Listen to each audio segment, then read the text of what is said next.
Mr. Juarez. For State Treasurer, Mr. Juarez.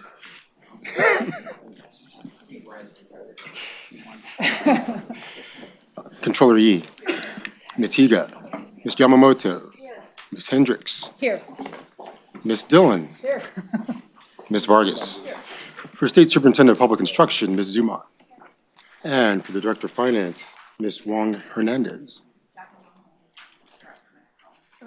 Excellent, thank you. Mr. Keeley, you have a quorum. Thank you, Mr. King. Before we begin, I'd like to welcome Ms. Wong Hernandez, the Investment Committee. Welcome. Look forward to working with you. I want to thank Chair Dillon for appointing Ms. Higa as the Vice Chair of the Investment Committee. Look forward to working alongside you, Joy. A couple of comments before we begin the meeting. We have a full agenda today, so we'll do our best to run an efficient yet engaging committee. The agenda has numerous items on them that deal with all sorts of risks that the organization needs to deal with, some of them directly, some of them indirectly. I am reminded the last few days how complicated managing a large pool of assets can be and continually will be going forward. And as important as the items are on the agenda today, I would urge the committee and myself in particular to remember what the challenge is and what's necessary to meet the pension promise, and that is managing over $220 billion in assets. So just the comments at the beginning of the meeting. Sobering comments. Yep. Item number one is the approval of the committee agenda. Entertain a motion to approve. So moved. It's been moved and properly second without objection. Item two is the consent agenda action, the approval of the minutes of November 1st of 2017. Any changes, amendments, or objections? Okay, seeing none, that brings us right to item three. As the committee is aware, this year we've engaged in our own educational opportunities inside the investment committee. We've been fortunate to have numerous speakers to come present to us and engage in conversations with us throughout the year, including Ms. Barger from Cartica Capital regarding emerging markets.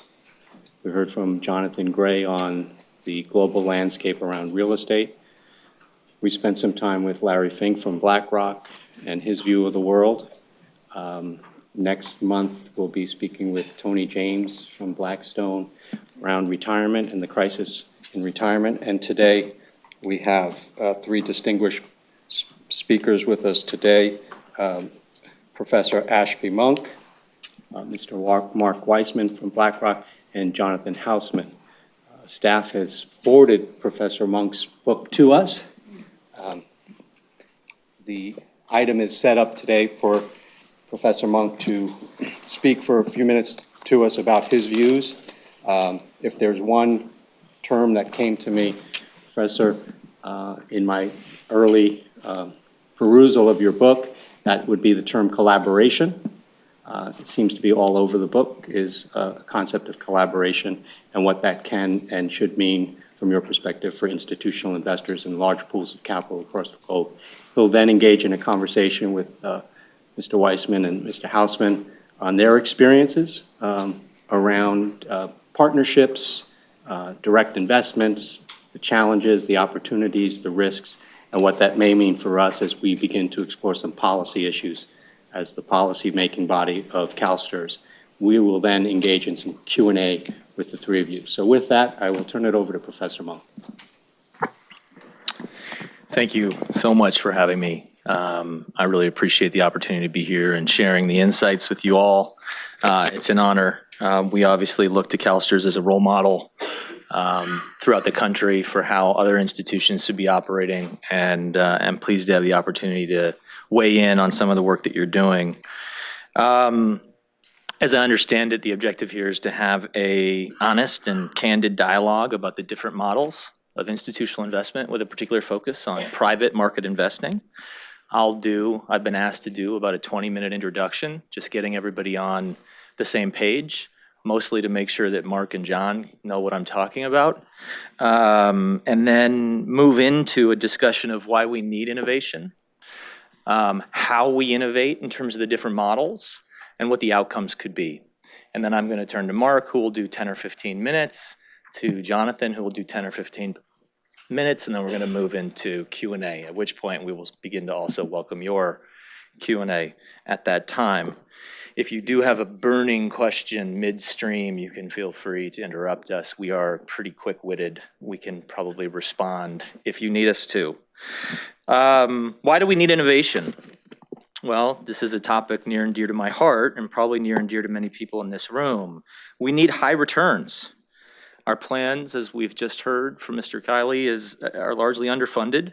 So we have three choices: increase contributions, decrease benefits, or increase returns. It's pretty simple. Returns it is. But where should we go to get those returns? Most assume public markets won't deliver the performance needed. Pensions are thus going to have to rely on private markets.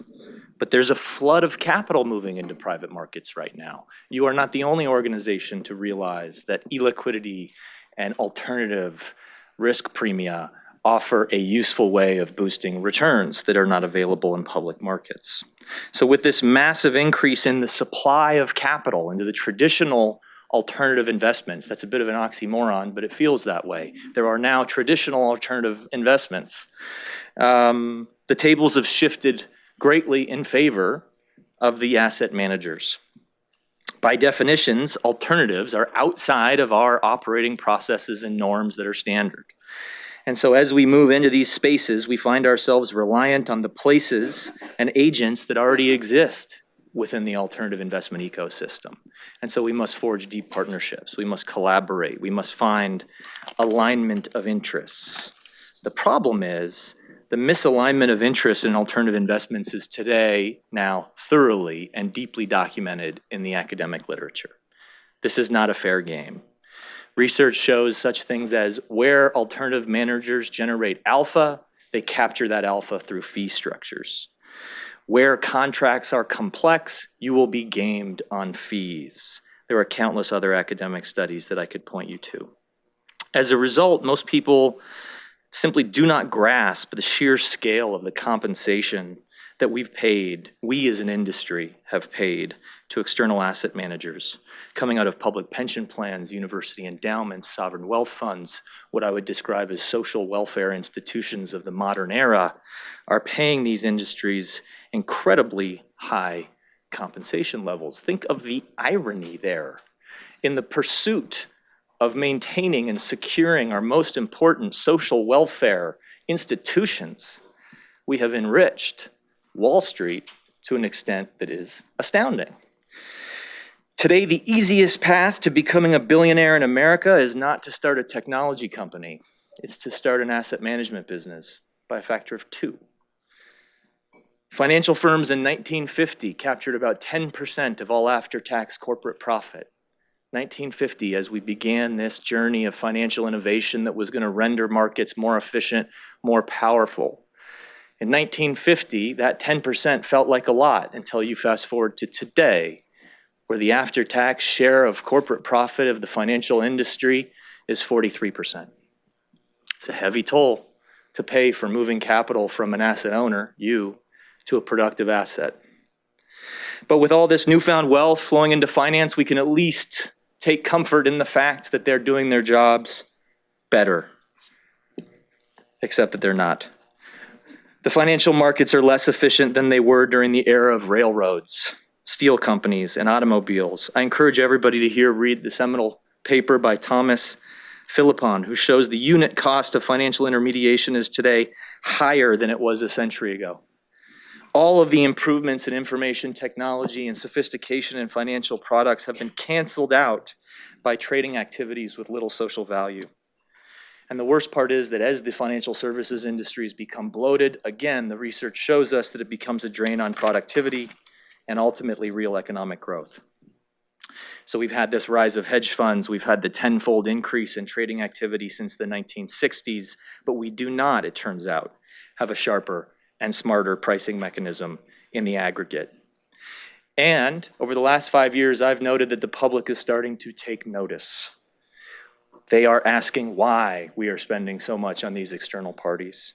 And they want to understand how we are going to realign between the asset owner community and the asset management community. And I think that is the important conversation that we will have over the next 90 minutes. It's about innovation. It's about thinking through the models that can help you do what you need to do in private markets to generate the returns you need, but doing it in a way that is fully aligned with the managers you're working with, fully aligned with the underlying companies that you're seeking to build and grow, and fully aligned with your members and stakeholders that rely on these pensions for their livelihood and for their retirement security. But your conversation here today, which I applaud, you should also know, is not unique. I have these conversations in Australia, Abu Dhabi, Alaska. Everybody is wondering these same questions. So how do we innovate? And this is where I go back to first principles, because that's what I do as an academic. Like all economic entities, investors can be analyzed in terms of production functions. We have these inputs that we use to produce a series of outputs. Our outputs are generally very simple. We make money. That's it. And that's pretty much the same for all pension plans, sovereign funds, endowments, foundations. You might have a different risk tolerance, a different target, but you're making money. In order to make that money, you need 4 things, one of which, not surprisingly, is money. You need money to make money. You've heard that one. You also need people, processes, and information.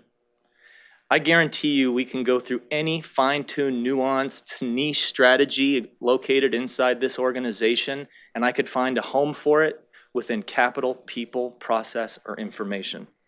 So as we begin to think about innovation and new models, I encourage you to think about how do you combine your inputs, the people you're using to make decisions, the processes by which you make decisions, the information you use to justify those decisions, in the pursuit of risk-adjusted after-cost returns. Remember that as we think through this, we will talk about different models, but those models are ultimately combinations of those inputs. And do you make those inputs or do you buy those inputs? This is a famous paper by Oliver Williamson and Ronald Coase about the importance of things being inside the firm or outside the firm. What is more efficient? Do we build our teams internally, or do we acquire our teams on the market through external service providers? How we combine these inputs are reflected in the different models today operating around the world. In the Norwegian model, we have a high proportion of publicly traded securities managed by an internal team. 96.5% of the assets are internal. But that is a largely diversified and index-like portfolio, which now sees them only slowly moving into real assets. The Norwegian model also includes an ethical overlay, which is a manifestation of what the people believe are their ethics.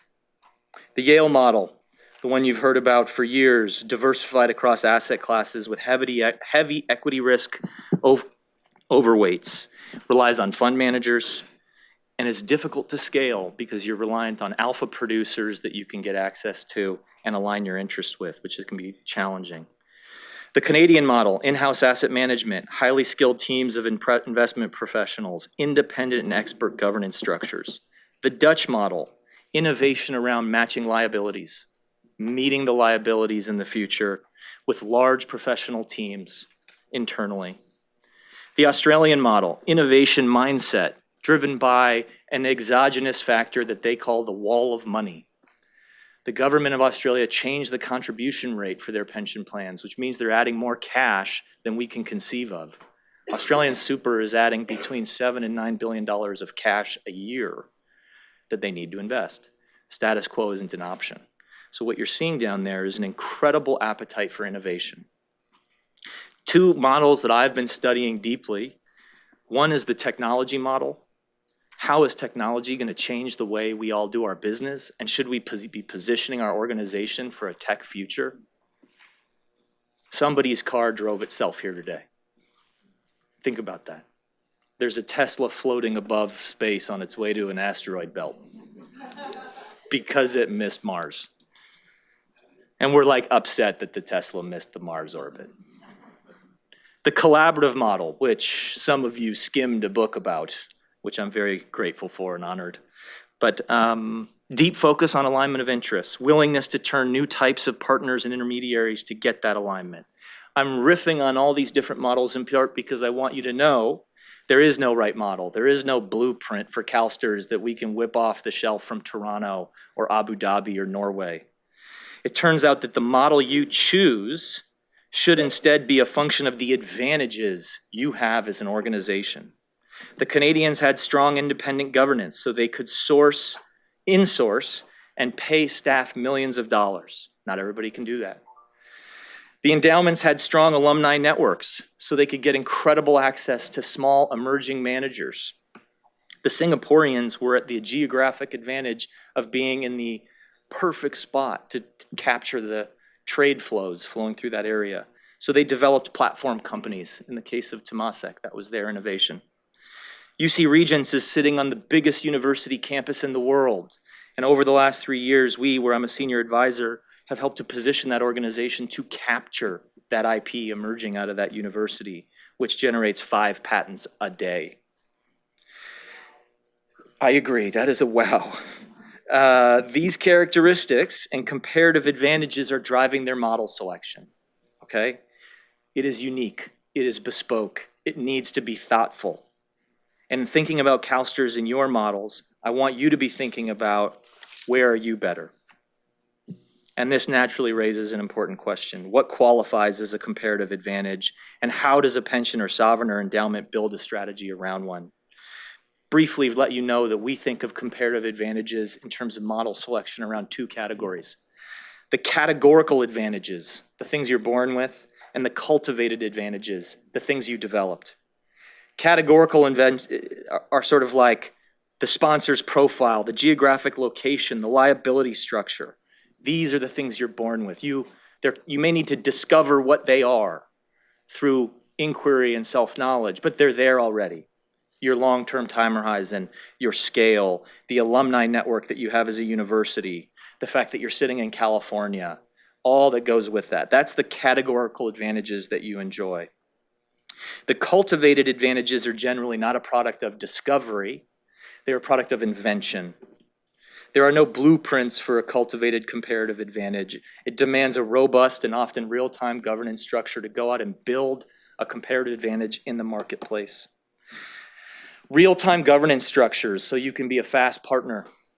Delegated authority frameworks so that your investment professionals can be credible in the marketplace. These may seem like obscure governance constraints and challenges. I would argue the delegation framework is one of the single biggest cultivated advantages you can have.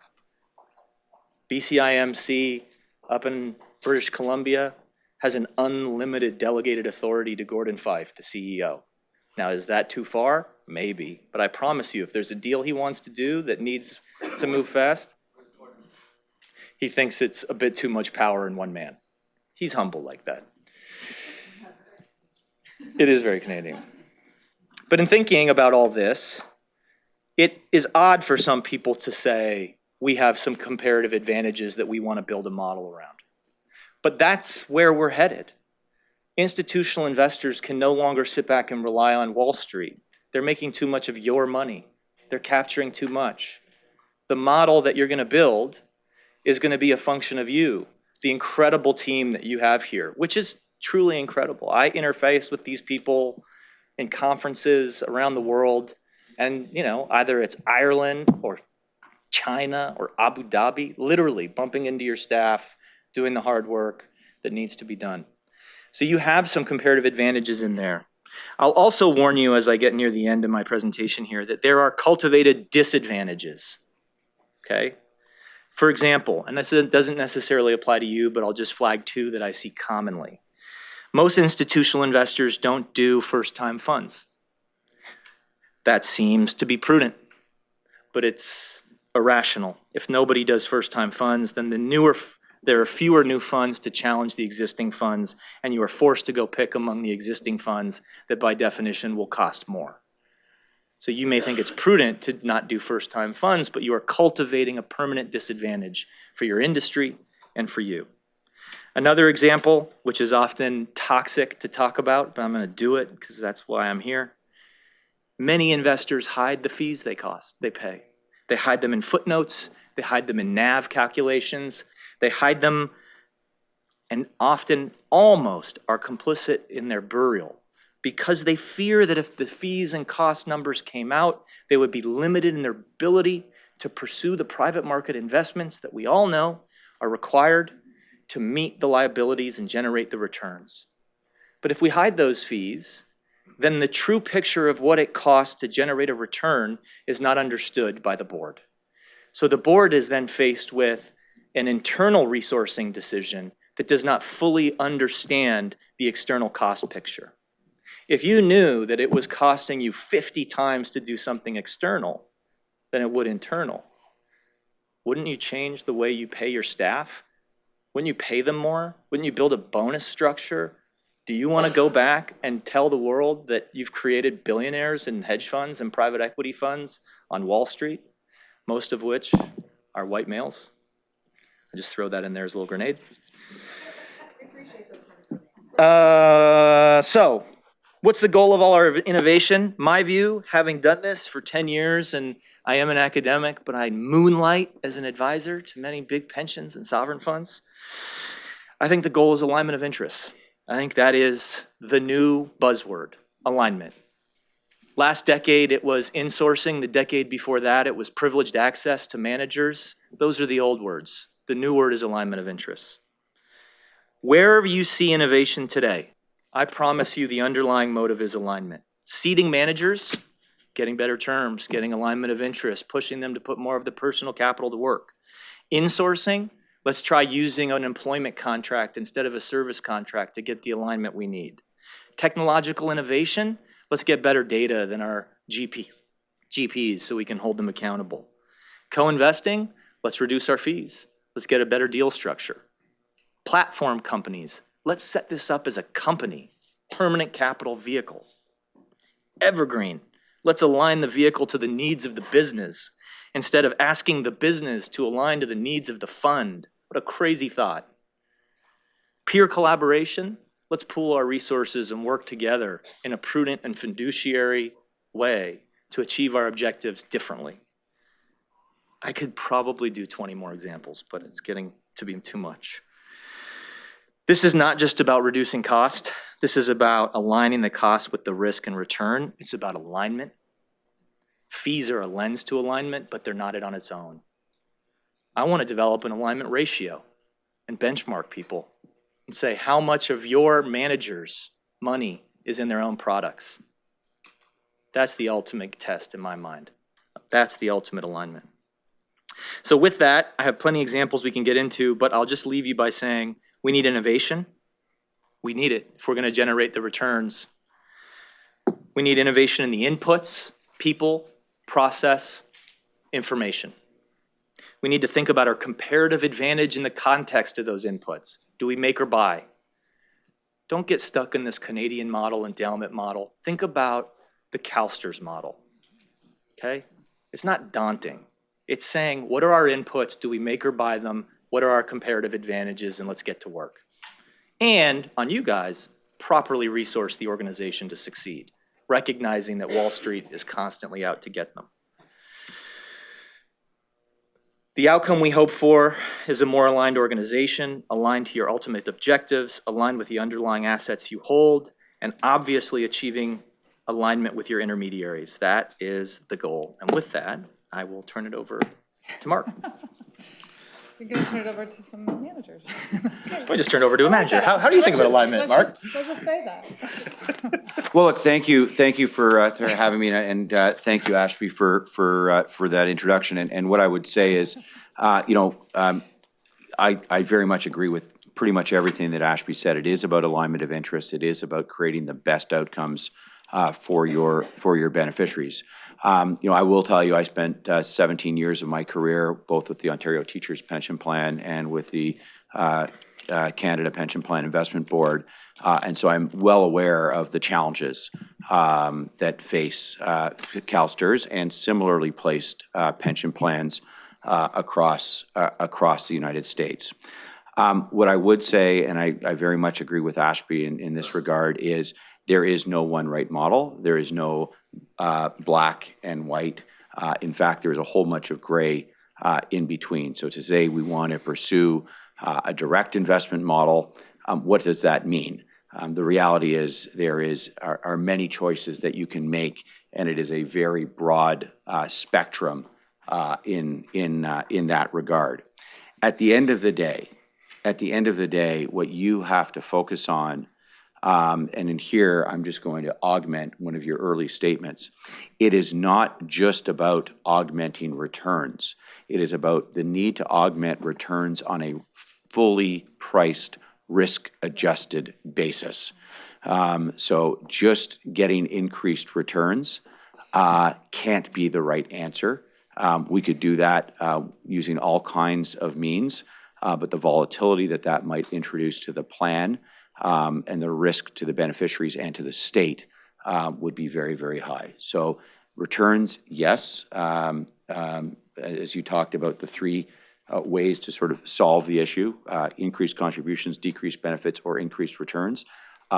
Let's introduce the risk-adjusted concept in that last bucket, and let's be sure that we are always keeping our eye on that. And as you measure risk, it is not just financial risk. It is also reputational risk.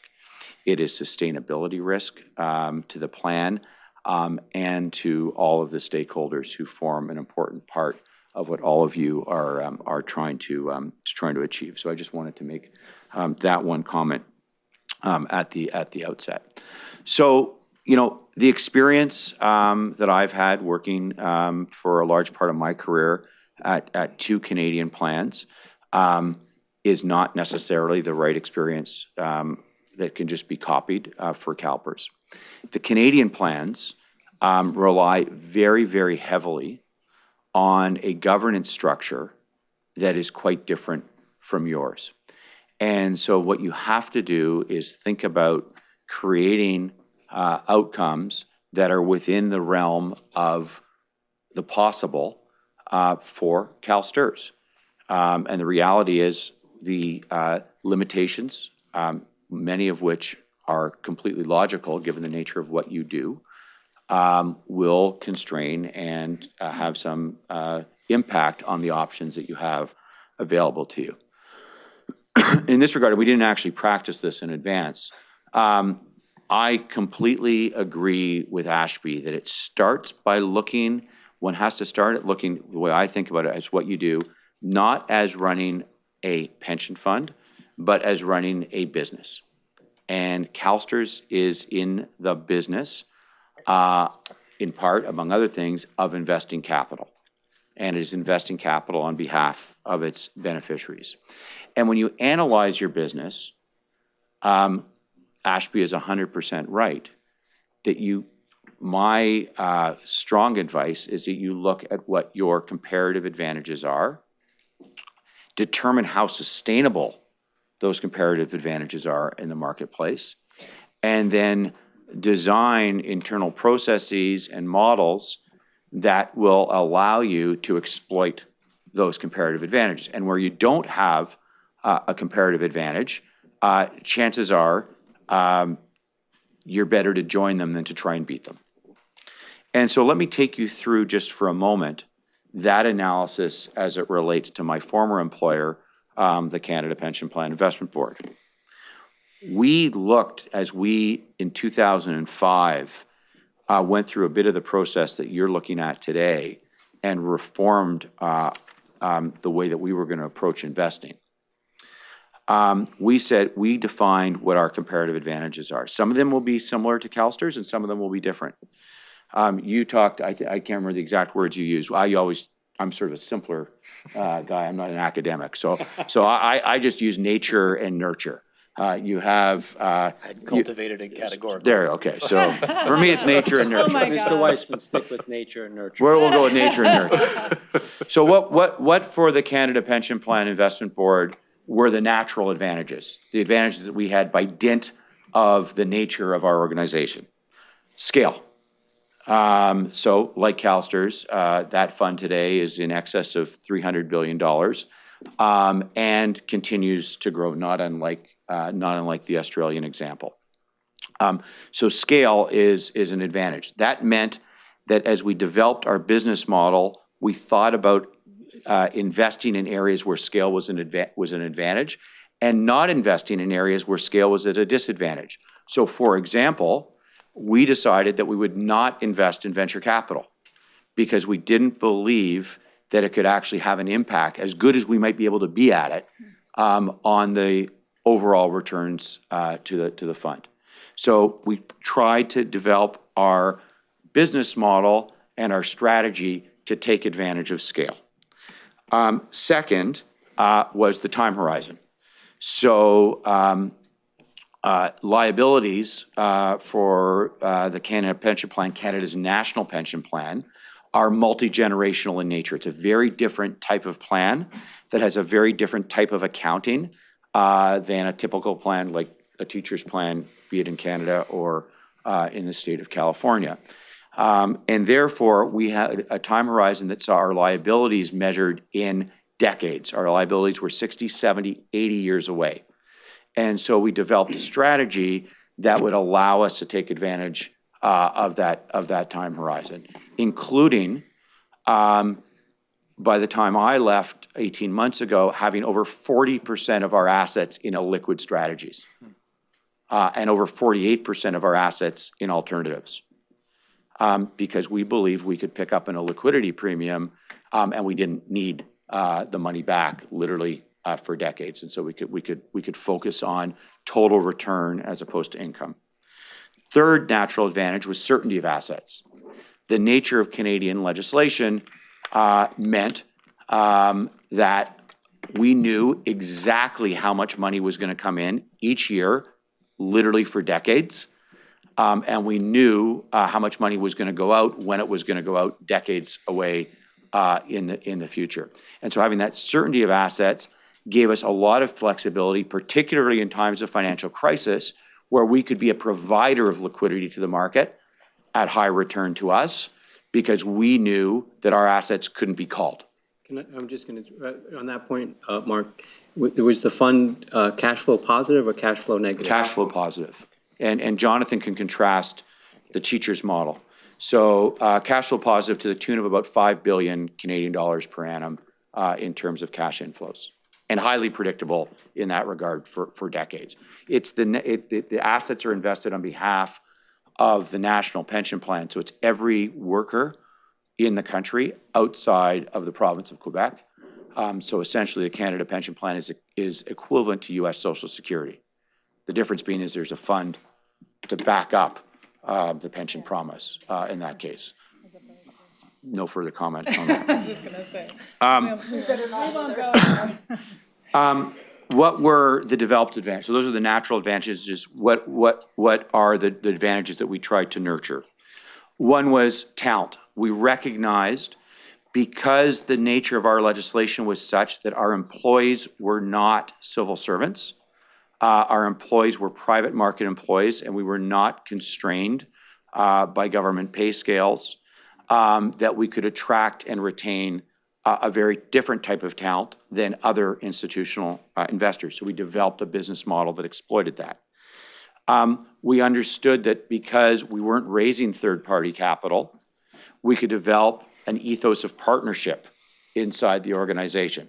So we could be a partner with third-party asset managers because we weren't competing with them to attract capital from other clients, and therefore we could have a very different relationship with them and a very different relationship with other institutional investors than a typical private equity firm or a typical asset manager. And finally, we managed a single portfolio. So there's no individual accounts in the Canadian context. It is a single portfolio with essentially a single beneficiary being the national pension plan.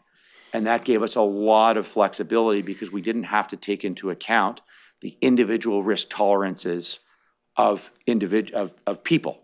It was basically pooled liability.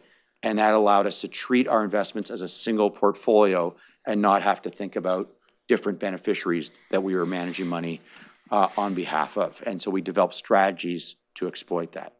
So we developed, and we can get into it a little bit more in Q&A, but we developed a business model. And we really thought about it as a business model that exploited those comparative advantages that Ashby talked about. And it led us to build a lot of in-house capabilities. My final point, though, is as famous as the Canadians may seem to be for direct investing, the reality is, in certain areas, that's true. But in other areas, we understood that we didn't have sustainable comparative advantages. And therefore, we used a lot of partnerships, we used a lot of joint ventures, and it depended on whether we could build the expertise internally.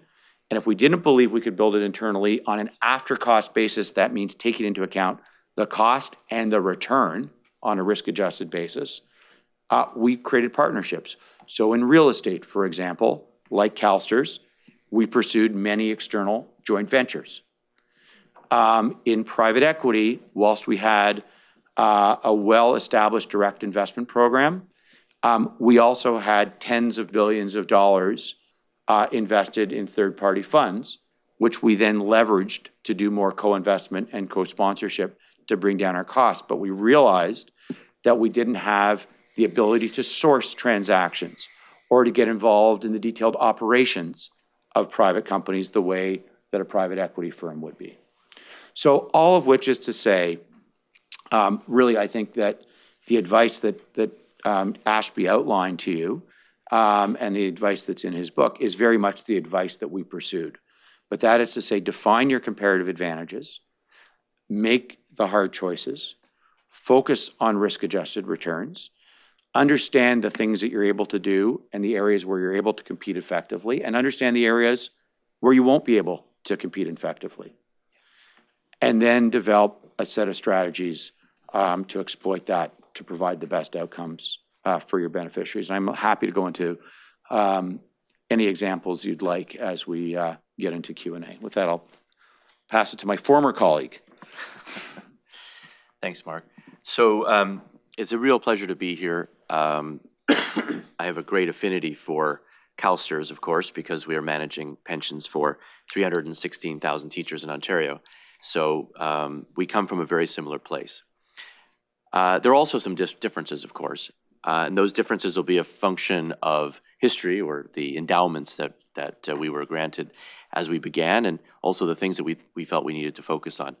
I think there's maybe three key points I want to leave you with in this presentation. The first is that history matters.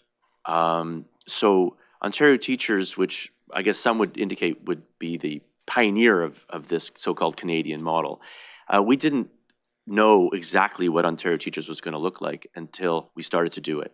And so the first point really is that every organization has a creation story. Our creation story is not a story from Greek mythology, having been formed immediately out of the brain of Zeus. No, we actually had a lot of trial and error. And I think, Mark, you'll remember that the first foray into private equity, into direct private equity investing in teachers, was not very good. The results were poor.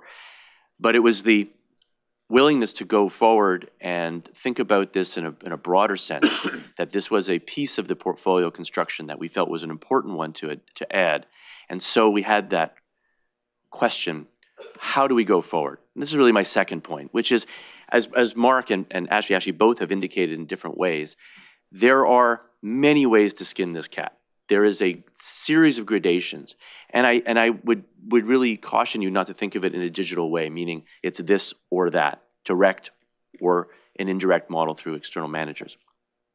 Actually, there is many gradations, but also I want to emphasize that there's a process involved, that there's a dynamic of reaching for greater efficiency, reaching for greater information, and reaching, as Mark indicated, a higher level of risk-adjusted returns. So think about it as a journey, not as a destination.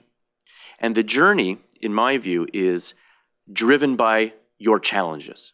So I'm going to explain to you what our challenges are at Ontario Teachers and why we are driven through this journey to strive for more and more. Our challenge is that unlike CPP and PSP and a number of the Canadian funds, we are a maturing fund. We have a demographic phenomenon among our teachers, which you probably share as well, which is they're getting older, and we're very happy that they're getting older. We play a bit of a parlor game as to how many centenarians there are in Ontario teachers, and it's an astounding number. Yeah, it's 134. Yeah, well, you're a bigger state. But it's an astounding phenomenon, and it's nice to know that teachers live long and excellent lives. But it does present certain challenges in terms of managing their savings. And so as a maturing plan, we have pretty much the same coming in as we do going out every year. Actually, a little bit more going out than coming in terms of premiums to support the fund. So that causes us to have to really stretch in all of our value-add activities to make sure that our fund is growing and growing and growing. And as a result, we believe, and have believed for the last 27 years, that the way to do that is to build our capacity internally. That's our story. But I think there are lessons from that story that are applicable to almost any fund, and that is that there are these gradations, and I'm going to try to talk about in some detail what that looks like. There are essentially three processes involved in that journey. The first is, I'm going to throw a technical term, but it's really jargon. It's quite simple. But we're trying to enhance structural alpha. What does that mean? Structural alpha essentially is, I guess, what Ashby was referring to, which is how much of the pie is staying at home and how much of the pie is going elsewhere in the process of managing your assets. And I'm a great believer that we can maximize structural alpha for teachers. And that is essentially saying, what can we, maybe not today, maybe not even in 2 years, but in 20 years or in 10 years, what element of that alpha that goes outside can be retained inside? So I used to run the Global Hedge Fund program at Ontario Teachers before taking on this role, looking at our key relationships, of which, of course, CalSTRS is one. And in that process, we recognized that there were things we could do internally that we didn't need to do externally. And that there was a way, though, to achieve a level of confidence to do that, because you can't just go ahead willy-nilly and do that. So it's about a process of, number two, engagement. Engagement is not necessarily being the principal in a direct investment, but it is being engaged in the process in a manner that allows you to develop some of the musculature, if you will, internally over time to be able to take on certain of those responsibilities, certain of those analytical capacities. And so that's exactly what we've done, both in the private equity space, which I want to talk more about here today, it's more relevant, but also in other asset management activities in the liquid space. The second, or the third element of this, what we take along in our journey, is that informational inputs provide investing confidence. So if you are involved with third-party managers, being able to internalize both intellectually, but over time in the way of capacity, the underwriting skills, the management skills of reputational and market and credit and other kinds of risks that appertain to these activities, then again, we're building the musculature inside the organization for some point in the future when that management can more be onboarded internally. Now, what I'm really advocating is an engagement mindset. And an engagement mindset, you'd be surprised to know, has been evolving of late in Ontario Teachers. So as of 2010, 60% of our investments in private equity were in funds with third-party managers, and 40% were direct. That was only 7 years ago. Over that 7-year period, that has sort of flipped to 30% with funds and 70% either in co-invests or direct investments. that should indicate to you that this is a process that actually takes many, many years. It actually can take decades, but it's not one that one should shy away from.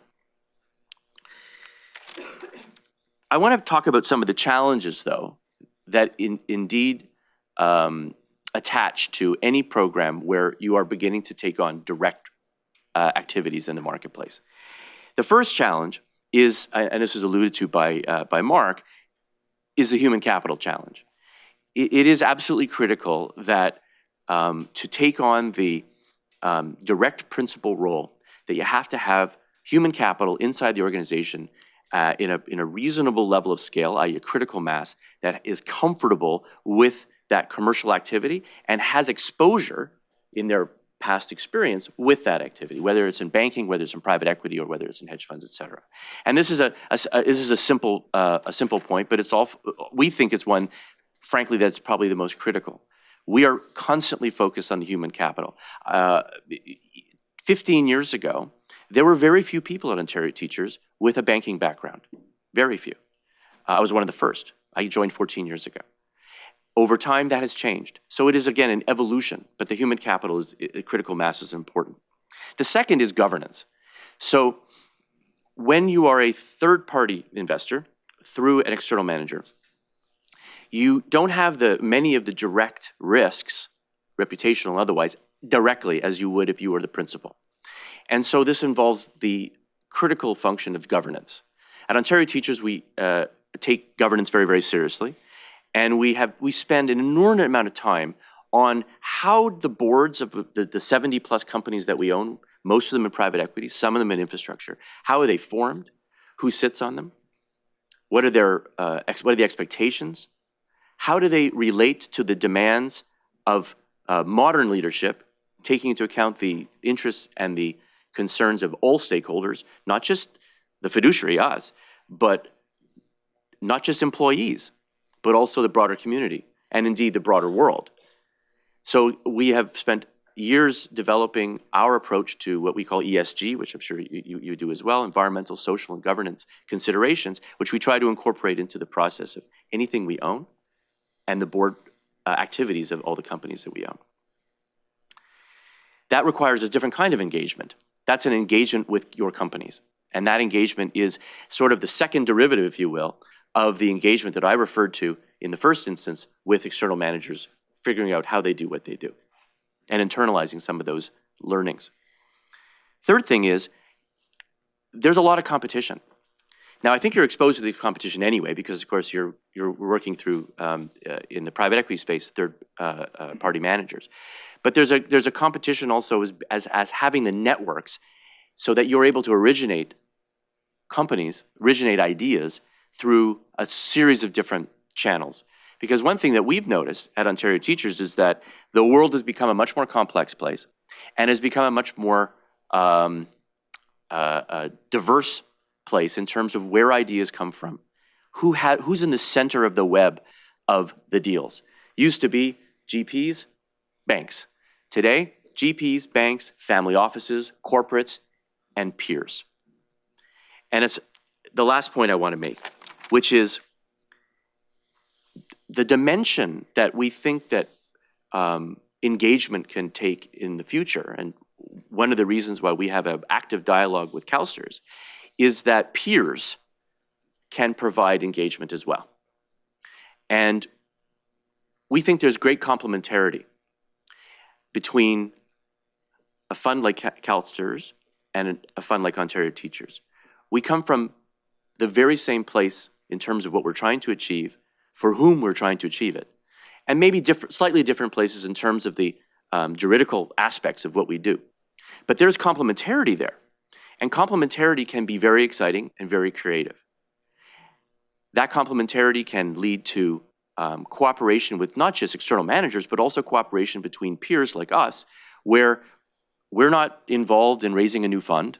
We only have one client, the same client you have, and we are only interested in ultimately the outcome, a risk-adjusted return that's appropriate, as well as ticking each of those important boxes of reputational and other risks that we face as organizations that are brought into being by public sector players. Final point I want to make is return to the question of creativity. Creativity is something that we think is inherent in these kinds of organizations. It's sort of a special quality that we have we share in these organizations.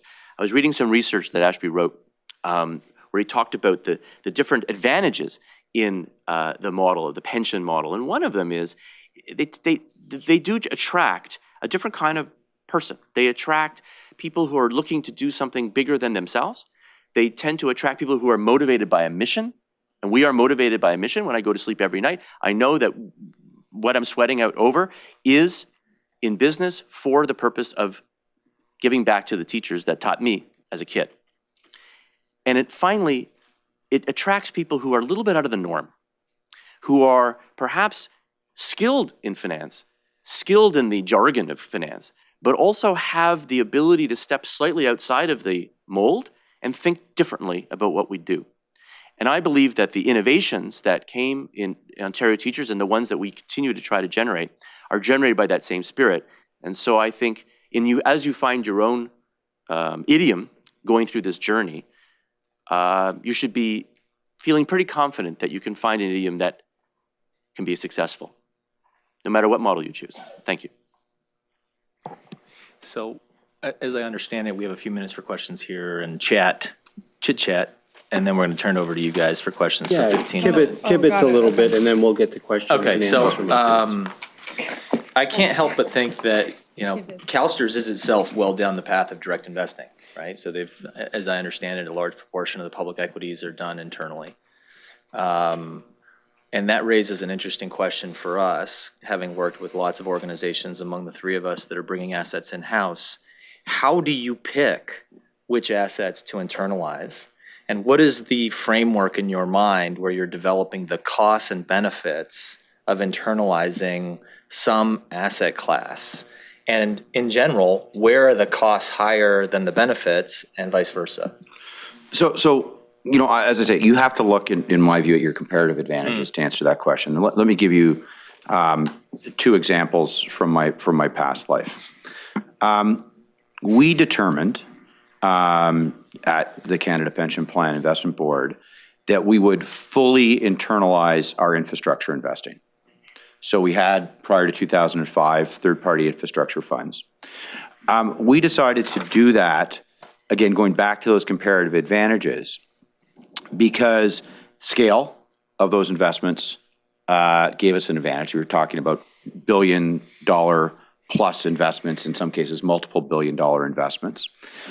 It also was an asset class where where deal flow was easy to source and originate. If you were focused on very, very large investments, we determined there was about 24 a year around the world that got done, and it was pretty easy to find them because they were huge. And if you knew 2 or 3 bankers in London and 2 or 3 bankers in New York, you would see those 24 or so deals. They also were not operationally complex to own. So unlike trying to turn a company around, if you own a toll road, you can hire someone to plow the snow. You hire someone to fill in the potholes. And if you want to get really inventive, you replace the toll booths with Easy Pass, but that's it. So we could, as a investor and not an operator, reasonably easy manage those types of investments. And we could attract the talent. It tended not to be sort of flashy private equity type talent. So we could attract that talent. So we went and we decided to build that ourselves. And by the way, what was the cost savings? Let's just do some simple math around that. So we also convinced ourselves that we wouldn't give up much in the way of return because it wasn't that complex to make those types of investments. And then let's do the math on what we thought we could save. Let's just make it easy, and our program was a lot bigger than this, but let's use $10 billion as an infrastructure program. And let's say we could go out to a third party and we could negotiate really, really well. And instead of 2 in 20, we would negotiate 1 in 10. So 1% management fee on $10 billion is $100 million a year. A 10% carried interest per annum, and let's assume a 10% return, is another $100 million a year. So our cost of outsourcing that program was $200 million a year. And that's on some pretty favorable assumptions. We built a team. Now it was an expensive team. we built a team over a few years of 40 investment professionals, on average, $1 million a person. It was a $40 million internal cost. That's compensation, that's overhead, everything else. So the savings on a program of $10 billion, and our program ended up being about double that size, was approximately $160 million a year, assuming that we could get the same returns, everything else being equal. And in that asset class, we determined we could do that, and we went out and built it, and we had outcomes that were similar to that. By the way, we had other advantages too, because, for example, we never had to sell the assets the way that a fund sells assets. We had less reinvestment risk and other things. In private equity, when we did that same assessment, it was much harder. It was much harder to see because it was much harder to source deals. It was much harder to build the investment capabilities and the operating capabilities. And so we started with a much more of a partnership model, more of a co-investment type model in private equity. So in each asset class, we went down that analysis of looking at our comparative advantages. And by the way, it came with surprises.